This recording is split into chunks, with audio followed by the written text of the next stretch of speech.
Hare Krishna,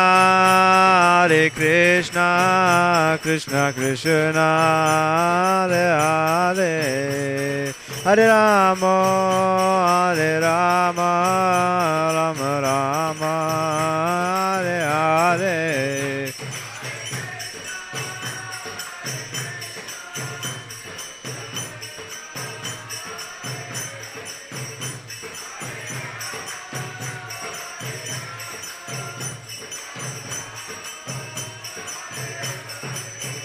Jaya Radha Gopinath Radha Gopinath Shri Radhe.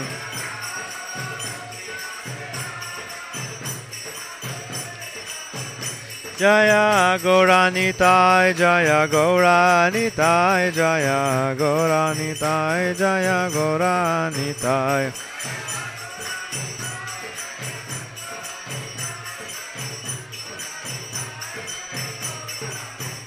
Jaya Jagannatha Jaya Jagannatha Jaya Baladeva Jaya Tubhadra.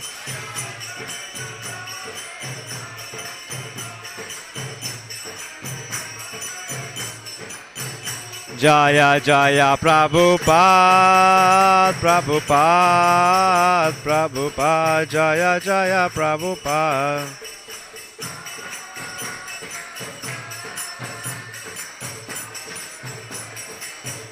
Jaya Jaya Gurudev Gurudev Gurudev Jaya Jaya Gurudev.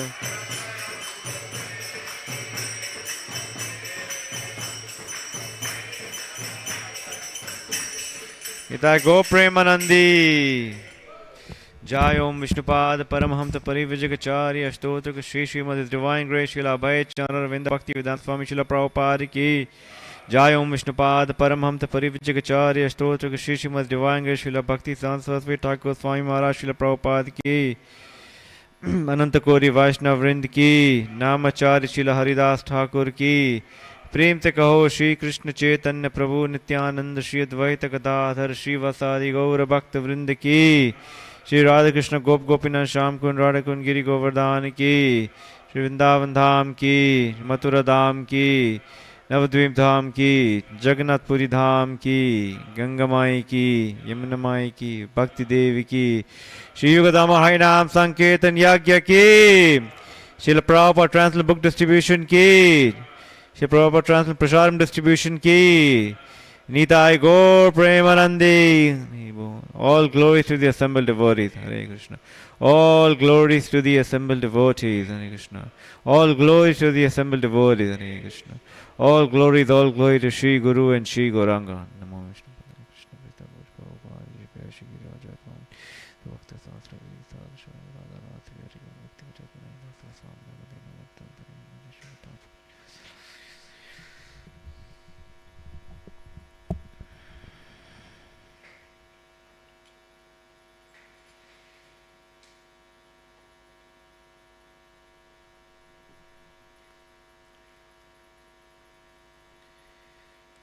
Hare Krishna.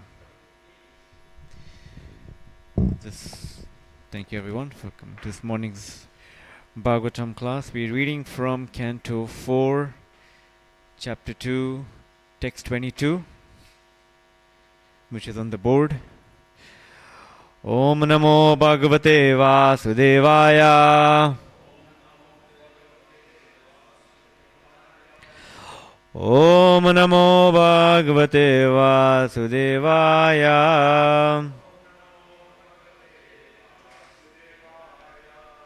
Om Namo Bhagavate Vasudevaya.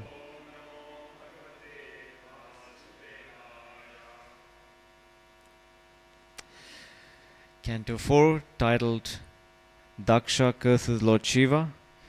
Chapter 2, which is the chapter that I just read. Text number 22. Griheshu kuta dharmeshu sakto gramya sukhe chaya कर्मतन्त्रं वितानुते वेदवादा विपानदी गृहेषु कूटधर्मेषु सक्तो ग्राम्य सुखेच्छया कर्मतन्त्रं वितानुते वेदवादा विपानदी गृहेषु कूटधर्मेषु सक्तो ग्राम्य सुखेच्छया कर्मतन्त्रं वितानुते वेदवादा विपानदी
Griheshu in household life.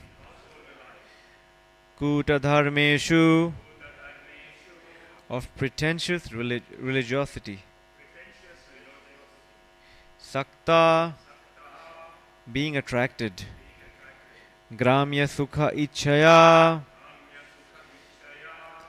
by desire for material happiness. Karmatantram fruitive activities. Vitanute he performs. Vedavada by the explanations of the Vedas. Vipannadhi intelligence being lost. Translation and purport by His Divine Grace Srila Abhay Charana Ravinda Bhaktivedanta Swami Srila Prabhupada. Srila Prabhupada ki. Pretentiously religious household life in which one is attracted to material happiness and thus also attracted to the superficial explanation of the Vedas, robs one of all intelligence and attaches one to fruitive activities as all in all. Purport. Persons who identify with bodily existence are attached to the fruitive activities described in the Vedic literature. For example, in the Vedas, it is said that one who observes the Chaturmasya vow will attain eternal happiness in the heavenly kingdom. In Bhagavad Gita, it is said that the flowery language of the Vedas mostly attracts persons who identify with the body. To them, such happiness as that of the heavenly kingdom is everything. They do not know that beyond that is the spiritual kingdom or kingdom of God, and they have no knowledge that one can go there. Thus, they are bereft of transcendental knowledge. Such persons are very careful in observing the rules and regulations of household life in order to be promoted in the next life to the moon or other heavenly planets. It is stated here that such persons are attached to Gramya Sukha, which means material happiness, without knowledge of eternal, blissful spiritual life.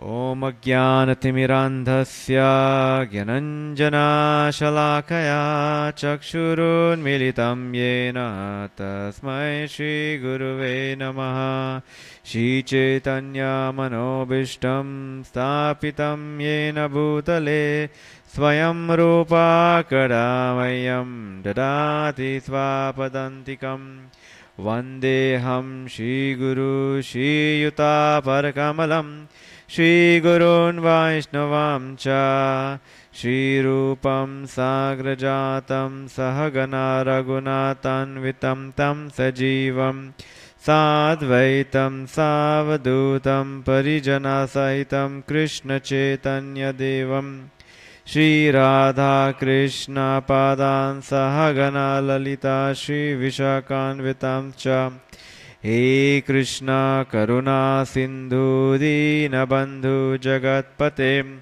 Gopesha Gopika Kanta Radha Kanta Namostute Tapta Kanchana Gaurangi Radhe Vrindavaneshwari Vrishabhanu Shute Devi Pranamami Hari Priye Vancha Kalpa Tirubhascha Kripa Sindhu Bhaivacha Patitanam Pavanebhyo Vaishnavebhyo Namo Namaha Jai Shri Krishna Chaitanya Prabhu Nityananda Shri Advaita Gadadhara Shri Vasadi Gaura Bhakta Vrinda Hare Krishna Krishna Krishna Hare Hare Hare Rama Rama Rama Hare Hare Hare Krishna Krishna Krishna Hare Hare Hare Rama Rama Rama Hare Hare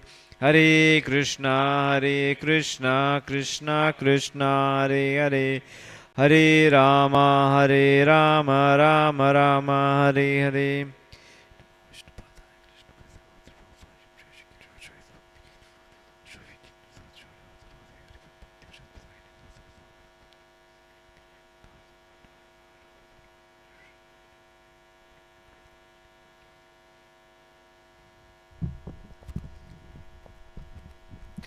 Hare Krishna. So I'll read the verse again. Canto 4, Chapter 2, verse number 22. Pretentiously religious household life, in which one is attracted to material happiness and thus also attracted to the superficial explanation of the Vedas, robs one of all intelligence and attaches one to fruitive activities as all in all. So just to set the context, the chapter is titled Daksha curses Lord Shiva, and as we've been discussing, there's this sacrifice or that's actually taking place, and Daksha, who's the son of Lord Brahma, in the sacrifice when he walks in, everyone stands up to offer respects except for Lord Brahma and Lord Shiva, and Lord Shiva is so enwrapped in his meditation that he actually fails to observe social etiquette, because by his bodily relationship, Daksha is his father-in-law. So Daksha takes offense to that, and then he starts speaking. First he starts speaking in a diplomatic way, but then he openly says this Lord Shiva is person of not good behavior, and he speaks very harsh words and he walks away. And at that moment, Lord Shiva is sitting there, he's unaffected, he's just sitting there, and at the same time his follower Nandi is actually the bull carrier of Lord Shiva, Nandishwara, actually gets offended and he takes offense, and he what we've just been reading in the last 2 days is that he starts speaking, or he offers curses to the followers of Daksha. And shortly thereafter, there'll be counter-cursing happening. So this, I think 2-3 days ago when Ganesham Prabhu was speaking, he said this will probably make it to the Guinness Book of World Records for the number of counter-curses that are happening in this entire pastime. Two parties are going back and forth. And we'll read later in the chapter that this is all due to the effects of uncontrolled anger. So when anger is not controlled, obviously we see anger can be transcendental too. As we see, Hanuman used his anger in the service of the Lord. But here this is uncontrolled anger. So even though Nandishvara was actually correct in speaking out on what's just happened, but that shouldn't have happened so. In the Bhagavad Gita, it's described that one in chapter 2, verse 62, when there's complete attachment, from complete attachment arises lust. And when lust is not fulfilled, because that's the nature of desires, material desires are never satiated, anger arises. And then from anger comes complete delusion. From delusion comes complete bewilderment of memory.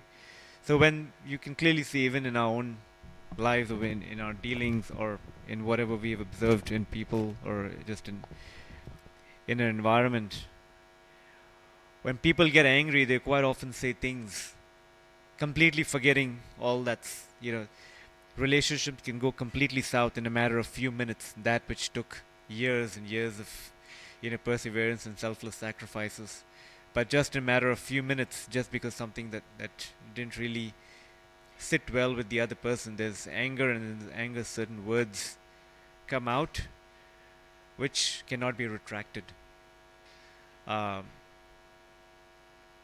then it said that from bewilderment of memory, intelligence is lost, and when intelligence is lost, one falls into this whirlpool of birth and death. So it's very important for us to hear, even though hear the words of Shastra, because they're there to remind us, and it's there for us to keep hearing for something, because eventually it'll sit in our heart. Eventually we'll actually get purified. Actually, we are getting purified. We just don't realize it, or we are not seeing the effects for ourselves, but others are actually seeing it. So when we read this verse again here, in the purport, in Bhagavad Gita it said that this flowery language of the Vedas mostly attracts persons who identify with this body. So again in Bhagavad Gita chapter 2, there's a reference to this verse. Men of small knowledge are attracted to the flowery words of the Vedas, and being attached to it, if one reads that translation and this translation, it actually can be matched word to word. So when I first read it in the Gita, I was saying, what's wrong with flowery words? I don't see anything that that can be so that is spoken in a negative sense. But when we fast forward in this chapter, in verse number 45, in the purport, it is described flowery. Why is this word being used, flowery word, or flowery words of the Vedas? Because in a flower there's aroma, yes, there's aroma, there's fragrance, but that fragrance doesn't last very long. And in the flower there's also honey, and that honey is not eternal. So what it's describing is that as a flower, the fragrance and the honey is not eternal. Similarly, the promises that are being described for higher pleasures in the higher regions, they're not eternal. It's also described in the Bhagavad Gita, those that actually go to the higher planets go by the dint of their piety, and when their piety is exhausted, then they actually come back again to this earthly planet to start from where they've left off. So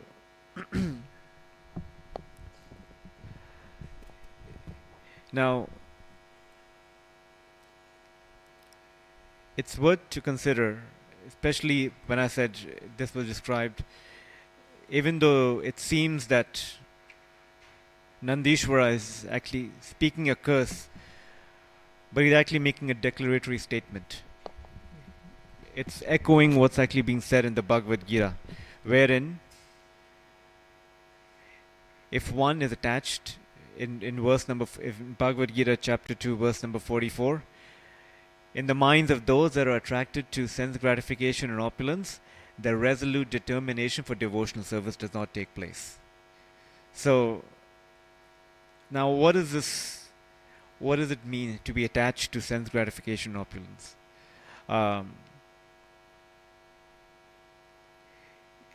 There's a difference between, as we read every morning, one of the offenses to the holy name is to consider the holy name as one of the auspicious ritualistic activities offered in fruitive activities of karma kanda. The difference between a devotee or who is actually trying to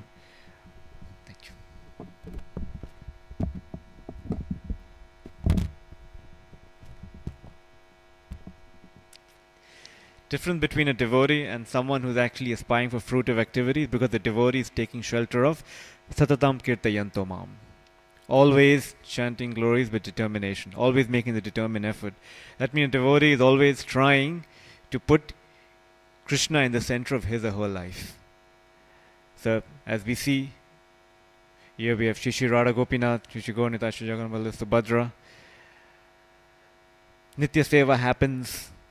It's happening right from 3:30 in the morning.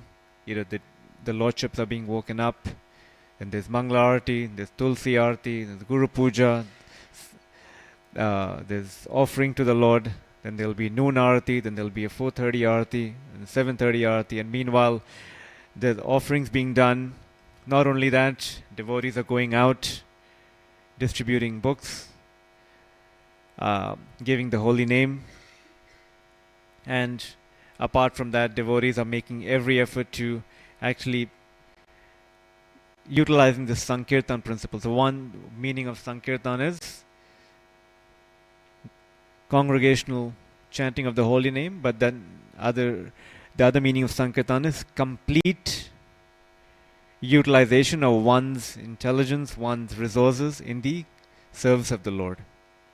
So that's the difference between, what we described as one wanting to utilize or chant the holy name as a fruitive activity, which is an offense, and the other part is where one's taking shelter of the Satatam Kirtayanto principle. There's some, I think in one instance, Srila Prabhupada also said that devotees, now again, it has to be taken in context, but devotees who somehow or the other are not making a serious effort to perfect their Krishna consciousness, they'll go to the heavenly planets. Again, has to be taken in context. So, like that, we understand that there is this. When we read pastimes such as these, we see, oh, okay, Daksha, he's cursing Lord Shiva. What is this? How does this apply to me? But we should understand that actually this message is for us. And where are we at, and where do we stand? Now, shortly thereafter, now this verse talks about, now we may see pretentiously religious householder life. And the Sanskrit is kuta dharmeshu, or pretentious religiosity. Now these two words are sort of contradictory. Pretentious and religion. We hear in the Bhagavatam, in the second verse of the Bhagavatam, Dharma projito kaitavo nimatranam.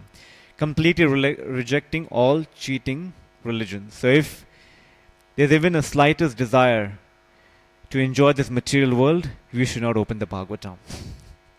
Bhagavatam is not for us, because Bhagavatam rejects this from the get-go. That's the foundation on which the Bhagavatam is actually being spoken from.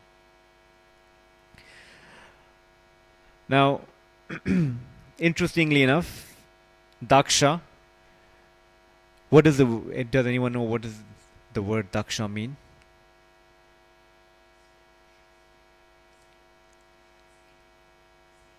Skillful, expert, yeah. Expert in fruitive activities. So, now, just as this pastime will unfold, Daksha will be cursed, and he'll get the head of a goat. was thinking that it's been drawn there. He'll be getting the face of a goat. And later on, when we go up to the latest, the later chapters of this canto 4, chapter 30, in that chapter it's described, that's titled The Activities of the Prachetas.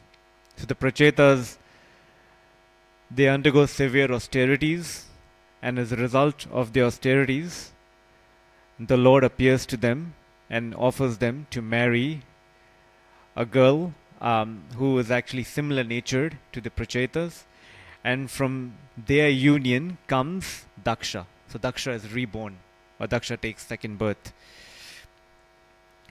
So it is described after this pastime. This pastime took place in the Swayambhuva Manvantara, so in the reign of the very first Manu. So Daksha underwent penances during the reign of 5 other Manus. And whom does he worship? Lord Shiva. And after he worships Lord Shiva, in the beginning of the 6th Manvantara, he actually regains his opulence that he had during this Manvantara. And he chants, if we go later in the 6th canto, the chapter is titled Hamsaguya prayers offered by Daksha. In those prayers, he's actually offering prayers to the Lord. Now, what I want to get to is that the Prachetas are given a similar benediction by the Lord. The Lord tells them that because of your austerities and your demeanor and your sincerity, I'm offering you this girl. You will actually get to enjoy heavenly, pleasures for 1,000 celestial years, and after that, you will actually be reinstated, or you'll achieve devotional service unto me. Now, for Daksha, when Daksha in Canto 6, when he offers the Hamsaguya prayers, he offers prayers, glorifying the Lord in Tattva, who the Lord is, and also describing his vulnerable position and saying how it's a duty to worship the Lord. And the Lord, as a result, appears to him and he says, I'm very pleased with your prayers.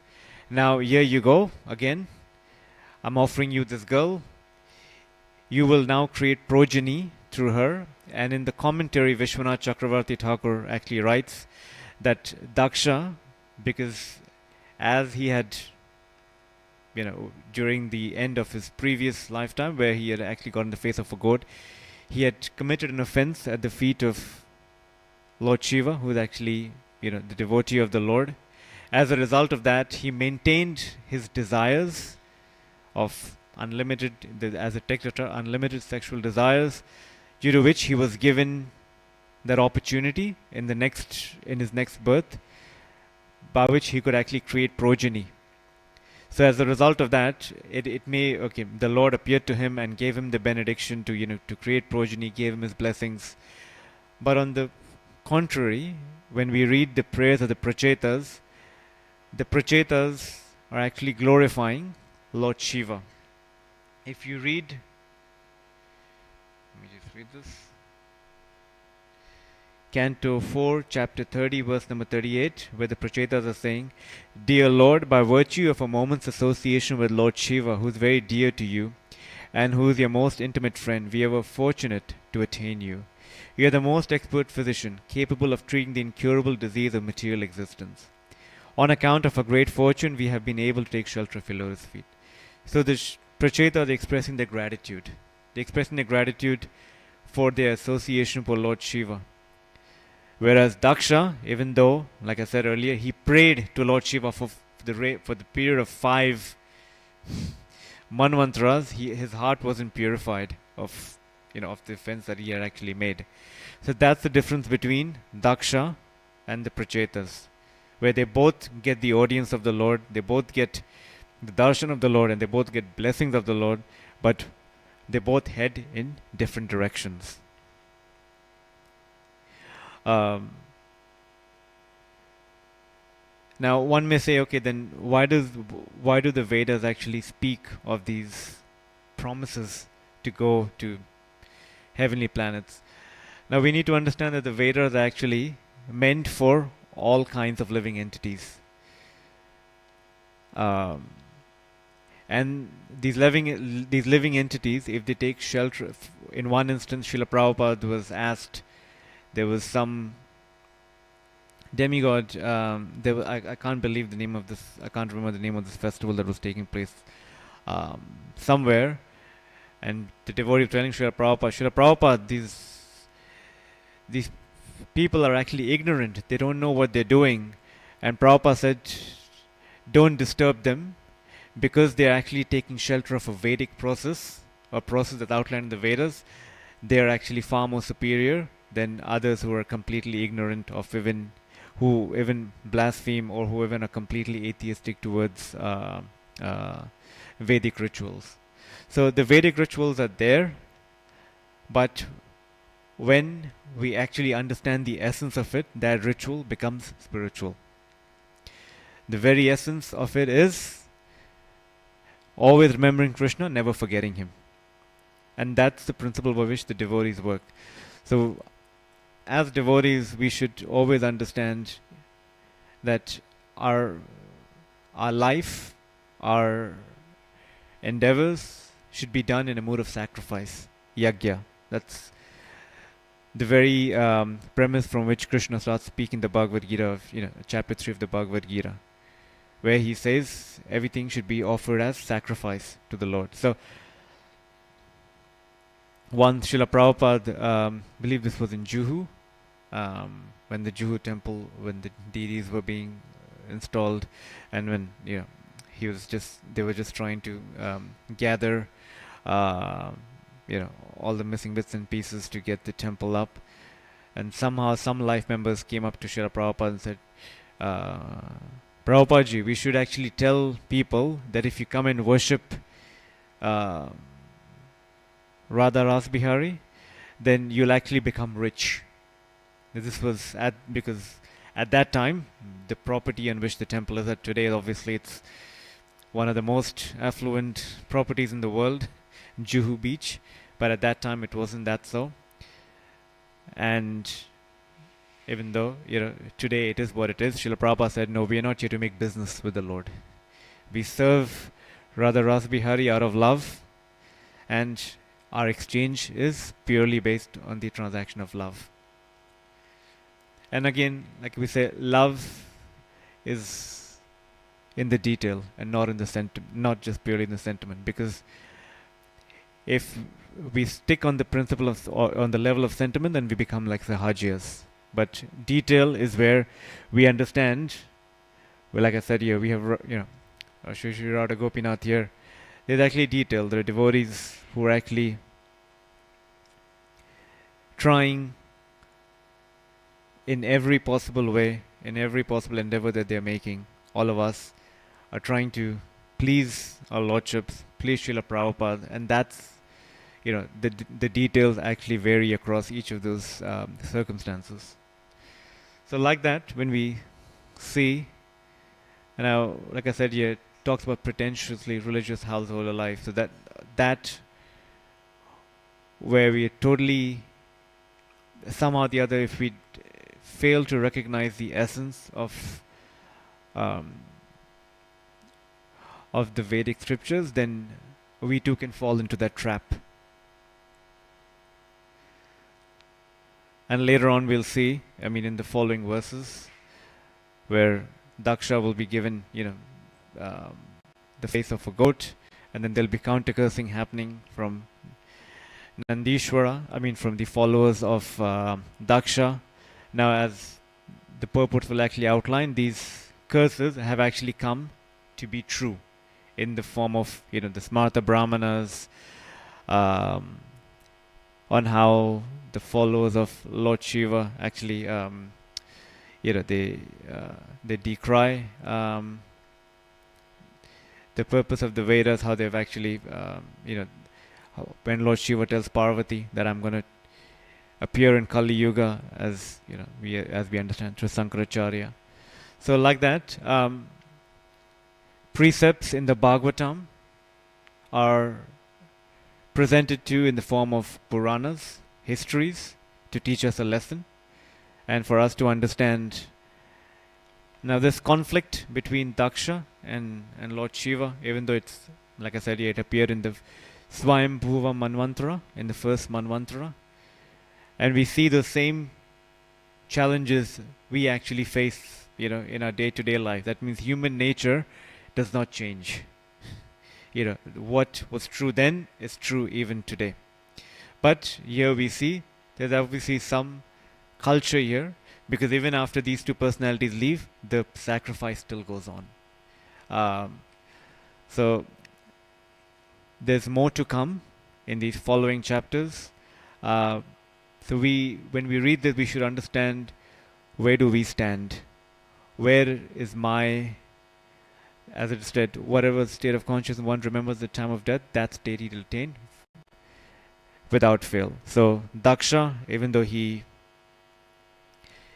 was punished, but he maintained those desires, and as a result of that, when we'll come through the chapter 30 of this canto, and also in the sixth canto of the Bhagavatam, we'll see that he does the same thing again. He actually starts, because he's disturbed by what,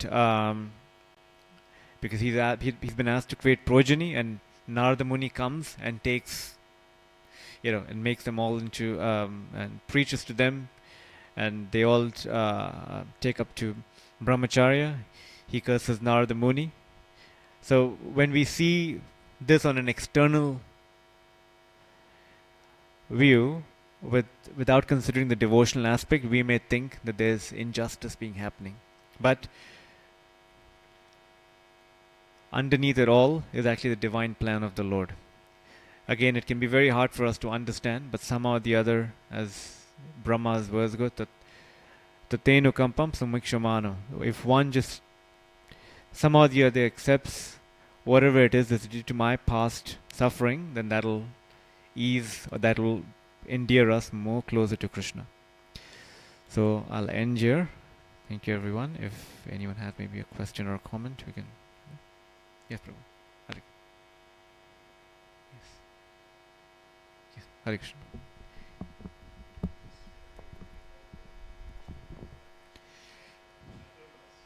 Mm-hmm.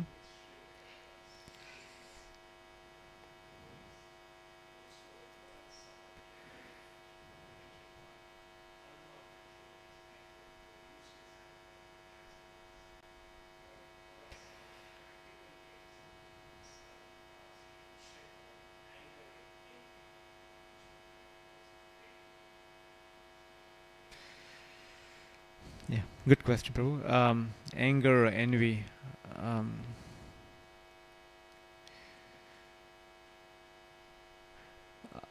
Anger in particular. I was reading a book in which there were some notes by His Bhakti Vigyan Goswami Maharaj, and he was saying that whenever we are overcome by this force within us,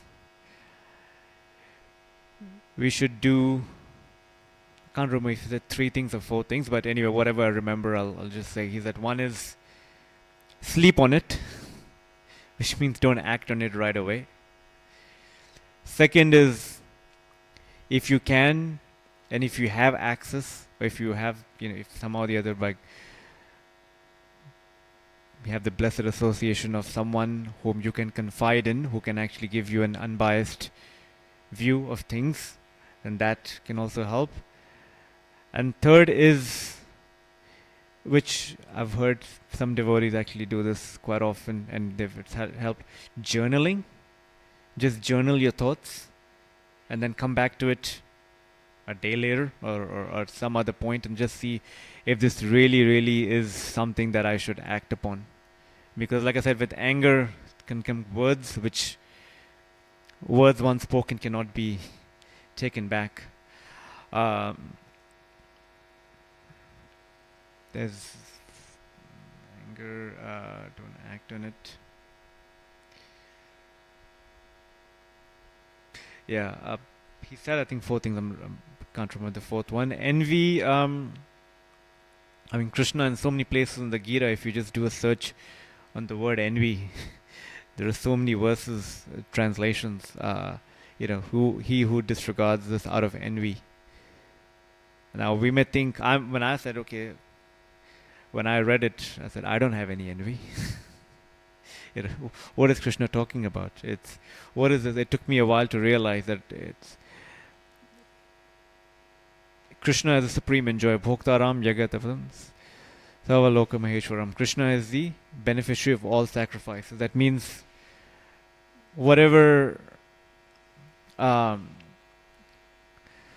for me to be sitting there and understanding that I am the all in all, I'm the center of everything, and somehow or the other, if I'm not understanding that it's not me, it's Krishna, then that means I'm envious of Krishna, and that extends to everything else. So it actually all of us, including myself, struggle with it. Now we may read, when His Holiness Devamrita Swami was here, that we may read Bhagavatam and see this is too idealistic. This is just something. But we should read and understand what the ideal is, so that will somehow the words of the Bhagavatam will have an effect on our consciousness to understand, how do we come closer to that goal.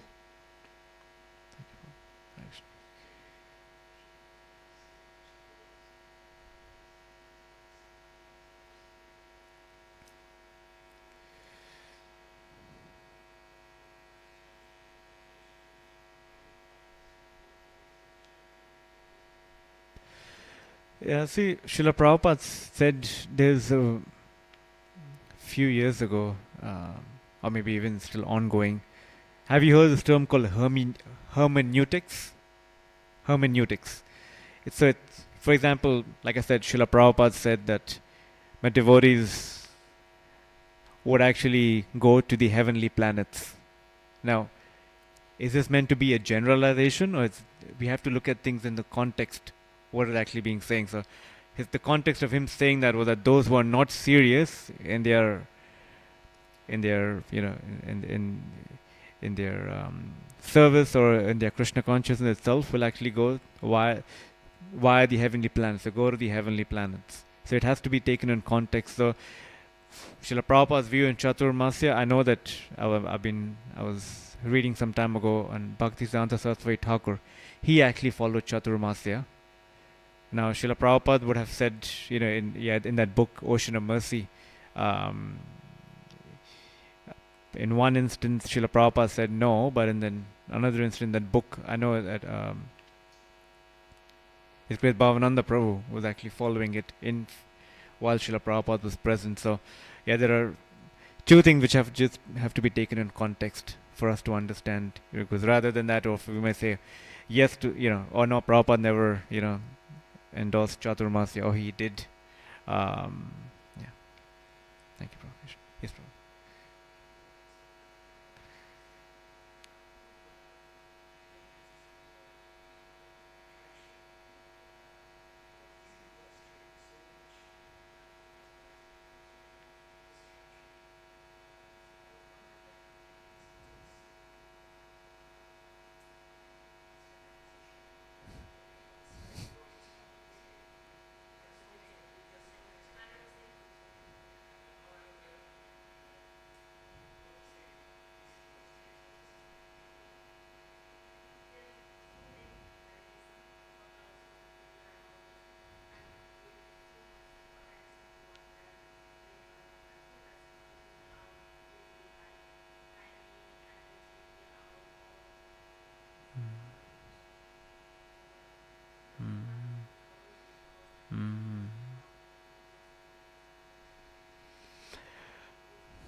Yeah, mobile phone is a one-eyed demon. It's just in World War II had weapons of mass destruction. Today we have weapons of mass distraction. This is the age that we live in, and it's only going to get worse. It's not going to get any better. Once I think someone it just depends how. Most importantly, have you read the Bhagavad Gita? In Bhagavad Gita, in chapter 2, Sangat Sanjayate Kama, the association of what we keep is what we will actually become. So start with, we start here, we start with association. So obviously there are people in our lives that are practicing a higher ideal, a higher principle. So we associate with them as a starting point. Not as only a starting point, but association continues, even it extends even when we go back to the spiritual world. How we nourish that association is most important. But hearing and chanting is very important. So, if for example we've just started this new year, so a lot of times we started the new year with new year goals or commitments. So we can make a goal or commitment. Okay, instead of spending 2 hours, let's say, and I'm pretty sure each of our phones have an app that actually tracks how much time we spend on this. So we know how much time we are spending. So it's actually quantifiable. So we can either say, okay, last year or last month I spent 2 hours. Let me replace that with something. So on your phone, you can also, obviously we have social media, but then there are also Srila Prabhupada's books on our phones as well. You can get the Veda-based app, or you can actually get the website. And quite often, a lot of times our scrolling doesn't happen, that we're just sitting with our phone, but it's just that when we're just in transit, we're just walking somewhere, or we're waiting for the bus, we'll just pull out a phone. So might as well, instead of watching social media, we can just pull out, the Veda-based app, read, or hear some kirtan, or practice, or chant japa. So if you're chanting japa, just chant japa during any moment you have. So Srila Prabhupada always said, if you have time, chant Hare Krishna. Don't talk nonsense. So in that sense, replace our activities with spiritual activities. Some people that I know who've really gone the extreme of even deleting those apps from our phone. Just because they just felt like it would do them a world of good to do that. So we see what we can do, but then we add Krishna into our lives, and in however we start, we just start adding on to that. So if, let's say, today, instead of, if I'm able to read for even 5 minutes, let me try and make it to 10 minutes. So once a devotee told me this, which helped a lot. Make small changes, but make them permanent. Which means, because if I aim to do so much more, there's a good chance that I may not be able to get there, and then I may feel discouraged. So rather than that, I make small changes, but make them permanent. So we work towards that. So yes, it's there. Distractions are always going to be there, and it's only going to get worse. Sometimes even on social media, there's so much there that it just drains us. So yeah, the only remedy for it is the Yoga Dharma, Harinam Sankirtan. So chant the holy name, hear Srimad Bhagavatam, associate with devotees. There are so many wonderful devotees here. Come to the temple, offer service. The time that we would spend, we offer service to Shri Radha Gopinath. And that way we somehow or the other make Krishna as the center of our lives. Okay, thank you. Hare Krishna. Yes, Mataji, Hare Krishna.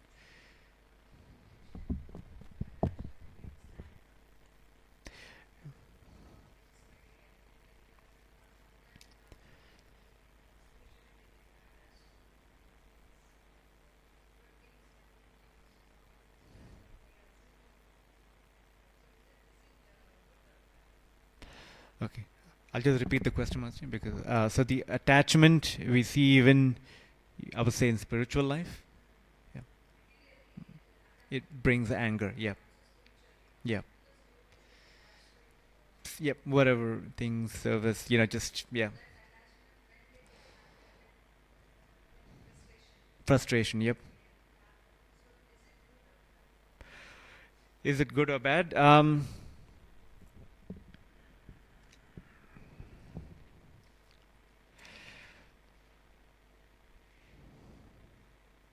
It depends where it leads to.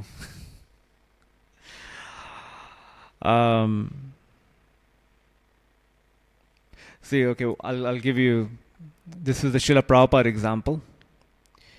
Srila Prabhupada was, I think, in Germany. Can't remember. There was a temple, there was a deity installation happening there. And there was a yagya that was meant to happen. Or actually was actually taking place. The Srila Prabhupada was advising devotees, you get fruits and all these. Now devotees were new, inexperienced, so they, instead of getting whole fruits, they were cutting the fruits and bringing them in the altar. And Srila Prabhupada, the reporter was there and was actually capturing it. And Prabhupada just saw this and just got very angry, extremely angry. And Prabhupada said, what is this, and there was a new bhakta. Maybe he was just a day, or, I don't know, a week old, something like that. A new bhakta, just standing there fanning Prabhupada. And he saw Prabhupada getting angry. And he told Prabhupada, why are you getting angry? Just chant Hare Krishna. And Prabhupada took out his beadbag and started chanting Hare Krishna. Yeah. What did Prabhupada take shelter of? Harinam. And so that's... Now, sometimes anger, like I said, it just depends where it leads to. A devotee was once again sharing another Prabhupada pastime where there was a devotee who had actually done something very terrible. This devotee was mentioning it, said that he was in the room.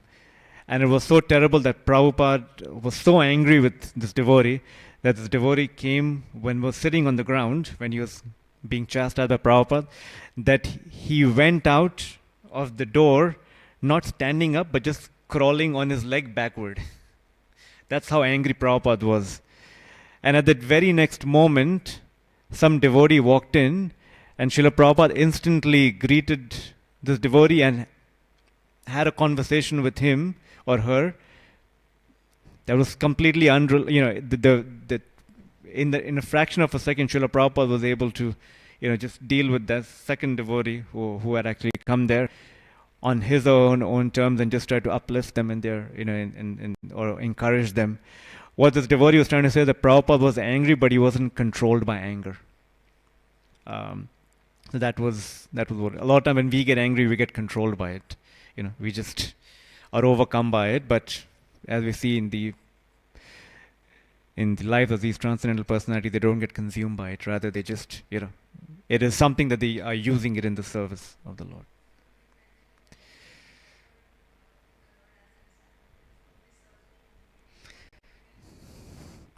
Yeah. Well, like I said, towards the end of this chapter, I can't remember exactly. Somewhere it's described in this purport. It's described in the purport that this counter-cursing shouldn't have happened. This is not the Vaishnava way of dealing with things. But again, this happened, and like I said, if we look at it from an external view, we may feel there's some injustice, but then underlying this all, as it said, Lord Shiva, he just got up, and it is good that he didn't participate in the yagya, because he'd be siding with, he'll be sitting with those people who are materialistically oriented. So, I'll just say. Thank you much. Okay, I'll end here. Grantra Srimad Bhagavatam ki jai. Srila Prabhupada ki jai. Nita Go Premanandi. Hari Bol. Gaur Bhakta Vrinda ki jai. Krishna Prabhupada ki jai.